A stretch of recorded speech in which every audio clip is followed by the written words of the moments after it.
Hello student, कैसे हैं आप। नेक्सस एजुकेशन पॉइंट में आपका स्वागत है। हम हाजिर एक नई वीडियो के साथ। आज हम बात करने वाले हैं एमपीएस 001 राजनीतिक सिद्धांत, इग्नू यूनिवर्सिटी। टॉपिक है नागरिक समाज। तो स्टूडेंट, नागरिक समाज होता क्या है, इसके बारे में हम जानेंगे। चलिए शुरू करते हैं। नागरिक समाज क्या है। वास्तव में स्टूडेंट, नागरिक समाज की संकल्पना 17वीं से 19वीं शताब्दी के बीच स्पष्ट रूप से उभरी।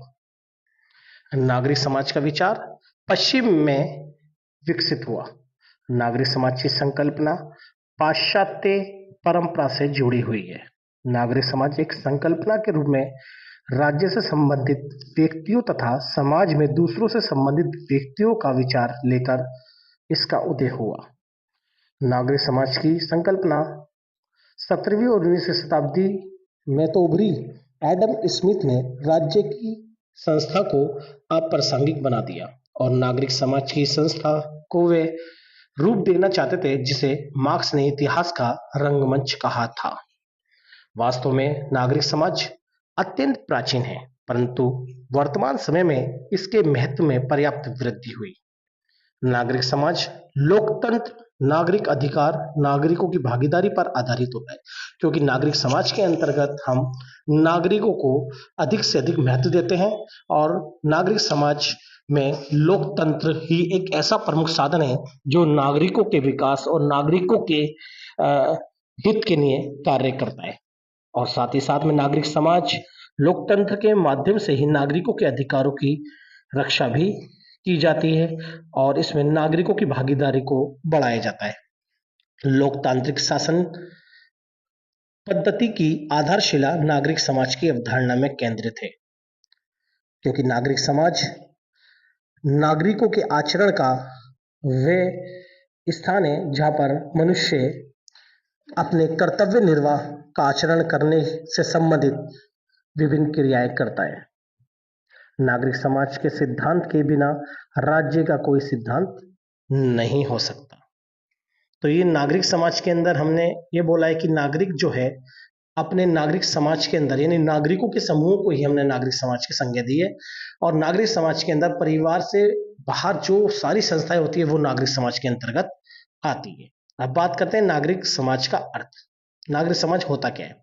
नागरिक समाज में परिवार के बाहर की वे सभी संस्थाएं आती हैं जिन्हें व्यक्ति अपने हितों की रक्षा और विकास करने के उद्देश्य से बनाता है।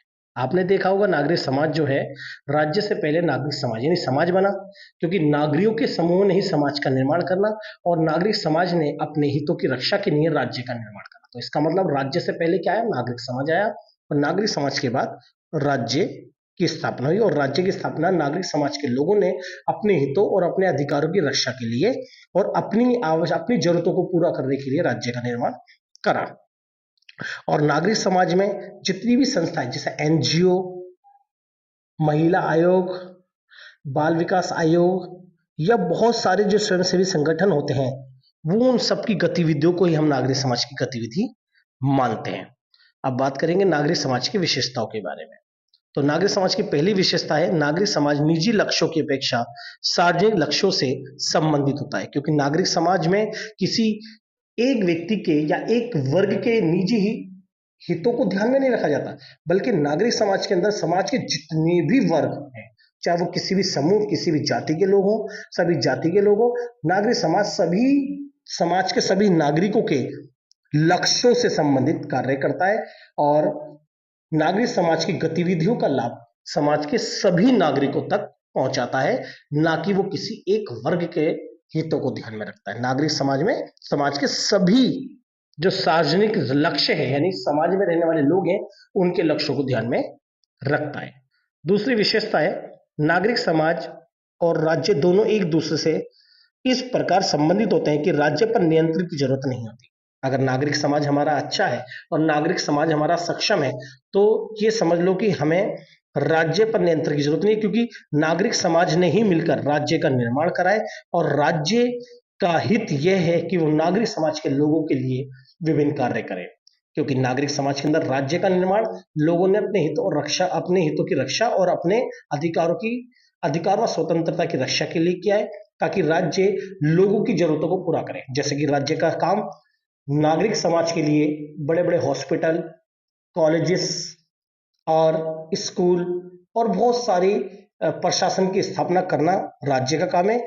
और ये सारे प्रशासन जो है नागरिक समाज के हित के लिए और नागरिक समाज यानी लोक नीति को ध्यान में रखकर करेंगे। इसलिए राज्य का काम नागरिक समाज के हितों के लिए कार्य करना है, ना कि अपने हितों के कार्य करना।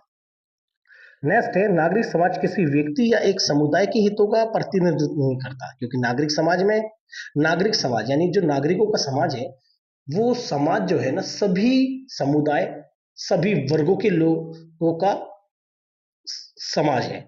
इसलिए ये नागरिक समाज किसी एक समुदाय या एक व्यक्ति के हितों से संबंधित या उसका प्रतिनिधित्व नहीं करता, बल्कि नागरिक समाज समाज में रहने वाले सभी लोगों का प्रतिनिधित्व करता है। फोर्थ है इसकी विशेषता, नागरिक समाज नागरिक समुदाय की विशेषताओं को बढ़ाने वाला होता है। नागरिक समाज में जितने भी नागरिक समुदाय हैं उनके हित के कार्य करता है, उनकी समस्याओं का समाधान करता है, और नागरिक समाज में इन सभी नागरिक समुदायों के बीच में तालमेल बनाने का काम भी नागरिक समाज का होता है। और यहाँ पर नागरिक समाज का अस्तित्व नागरिक समुदायों से ही होता है। इसलिए नागरिक समुदायों का जितना तेजी से विकास होगा, यानी नागरिक समुदाय मतलब होता है समाज में रहने वाले जो नागरिकों के अनेक समुदाय ना, जैसे जाति, धर्म, भाषा के आधार पर उन सभी लोगों में बिना किसी भेदभाव के उनका विकास करना। उनका विकास होगा तो नागरिक समाज का विकास होते ही हो जाएगा।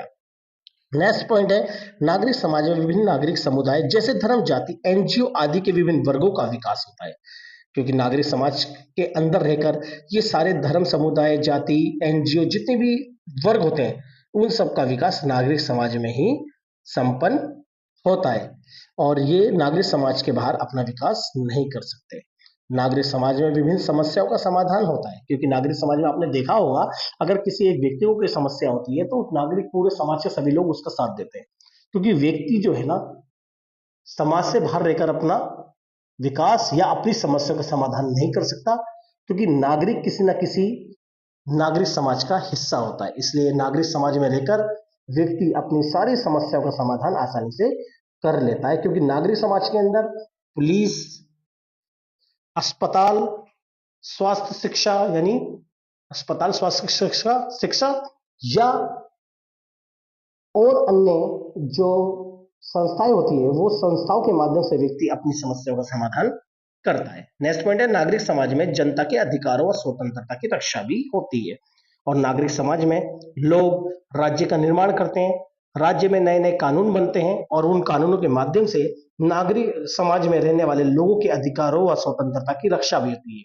अगर कोई व्यक्ति किसी के अधिकार या व्यक्ति के अलावा सरकार या संस्था कोई भी समुदाय या कोई भी वर्ग अगर किसी के व्यक्ति के अधिकार छीनता है तो वो राज्य के द्वारा बनाई गई संस्थाएं जैसे न्यायपालिका के शरणों में जाकर अपने अधिकारों की रक्षा करता है, और ये सभी जो संस्थाएं स्थापित हुई है वो नागरिक समाज की बदौलत ही हुई है। तो हमने बच्चों की बात करी नागरिक समाज के बारे में, उनकी विशेषताओं के बारे में। ये शॉर्ट तरीके से आपको समझाया गया, बहुत अच्छे से इस टॉपिक को कर लीजिएगा। अगर आपने हमारे चैनल को सब्सक्राइब नहीं किया तो हमारे चैनल को सब्सक्राइब करें, लाइक, कमेंट, शेयर करना ना भूलें।